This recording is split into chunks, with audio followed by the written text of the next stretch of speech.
Assalamualaikum warahmatullahi wabarakatuh. Sugeng enjang bocah-bocah, pripun kabare? Mugi-mugi kita sedaya tansah diparingi sehat nggih. Amin. Nah, kepanggih melih kalih Bu Siswi kita sinau basa Jawa. Ing dinten menika Selasa tanggal 17 November tahun 2020 kita sinau babagan kulawargane Pak Irawan. Kulawargane Pak Irawan. Iki kulawargane Pak Irawan. Kaluwargane ana papat. Bawa, pramesti, bapak lan ibu. Mula diarani caturwarga. Caturwarga iku kulawarga batih papat. Pak Irawan iku bapake Bawa. Garwane Pak Irawan asmane Bu Lastri. Bawa iku putra pambarep.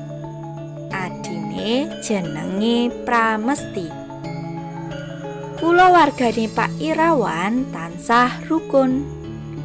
Bawa lan Pramesti mbangun miturut marang wong tuwa. Bapak lan ibu tansah tresna asih marang putra-putrane.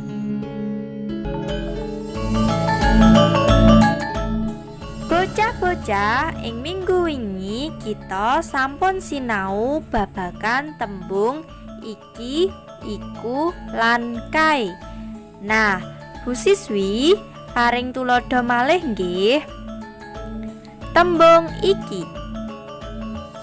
Tuladhane iki Pramesti. Nah, Bawa nunjukake Pramesti. Nah, tembung iki kanggo nuduhake samubarang kang cedhak. Nah, Bawa kalih Pramesti iku jarake cedhak. Saklajengipun tembung iku. Tuladhane iku ibu. Nah, Bawa karo ibu jarake rada adoh. Makane nganggo tembung iku. Saklajengipun tembung kae. Nah, tuladhane kae bapak. Bapak lan Bawa jarake adoh. Mulane ngagem tembung kae. Tuladhane sik liyane yaiku iku pitku. Kae omahku.